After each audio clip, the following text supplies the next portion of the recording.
Welcome to year prep zone. আপনারা দেখছেন story of Indian history.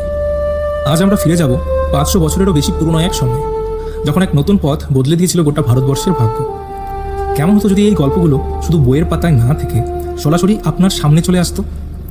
কি হতো যদি আপনি দেখতে পেতেন সেই সব ষড়যন্ত্র, সেই সব যুদ্ধ আর সেই সব বীরদের উত্থান পতনের কাহিনী?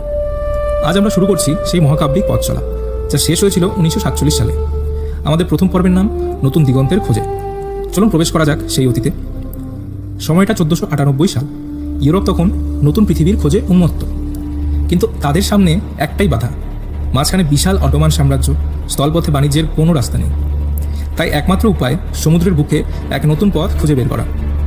এই অসম্ভবকে সম্ভব করতে এগিয়ে এলেন এক দুঃসাহসী পর্তুগিজ নাবিক। তার নাম ভাস্কো দা গামা। গামা জানতেন না তিনি শুধু একটি নতুন পথের সন্ধান করছেন না, বরং তিনি যে ভূখণ্ডে পা রাখতে চলেছেন তার ইতিহাসকেই চিরকালের জন্য বদলে দিতে চলেছেন। এই গল্পে থাকবে দুঃসাহস, লোভ আর দুই ভিন্ন সভ্যতার প্রথম মুখোমুখি হওয়ার নাটকীয় মুহূর্ত। প্রায় 1 বছর ধরে উত্তাল সমুদ্র পাড়ি দেওয়ার পর অবশেষে সেই স্বপ্নের দিনটি এলো। গামার জাহাজের নাবিকদের চোখে তখন ক্লান্তি আর অনিশ্চয়তা। কিন্তু হঠাৎ করেই দূরে দেখা গেল এক নতুন তীরের রেখা। এক সবুজ অপরিচিত পৃথিবী যেন হাতছানি দিয়ে ডাকছে। দক্ষিণ ভারতের মালাবার উপকূলে কালিকট বন্দরের অদূরে নোঙর ফেলল ভাস্কো দা গামার জাহাজ। স্থানীয় বণিকরা প্রথম দিকে তাদের স্বাগত জানালেন। জাহাজের নাবিকরা অবাক হয়ে দেখল কালিকটের সমৃদ্ধি।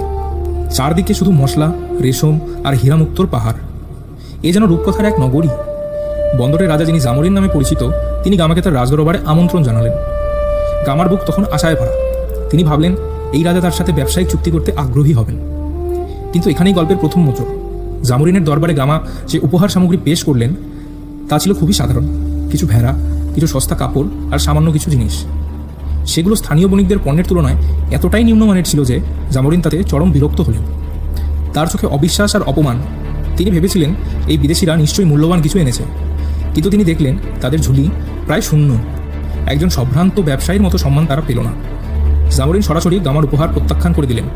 তিনি বুঝতে পারলেন এরা শুধুই বণিক নয়, এদের চোখে অন্যরকম এক লোভের ঝলক। এই প্রত্যাখ্যান ছিল পর্তুগিজদের জন্য এক বিশাল অপমান।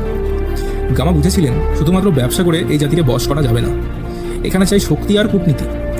তিনি খালি হাতে ফিরে গেলেন বটে, কিন্তু তার মাথায় তখন অন্য এক পরিকল্পনা করছে, এক ভয়ঙ্কর প্রতিশোধের পরিকল্পনা। পরের পর্বে আমরা দেখব কি ঘটেছিল সেই অপমানিত নাবিকদের সাথে। তারা কি আবার ফিরে এসেছিল? আর যদি ফিরেও আসে তবে কি তারা বন্ধু হিসেবে এসেছিল নাকি শত্রু হয়ে? দেখতে চোখ রাখুন আমাদের চ্যানেলে। ভালো লাগলে সাবস্ক্রাইব করবেন। ধন্যবাদ।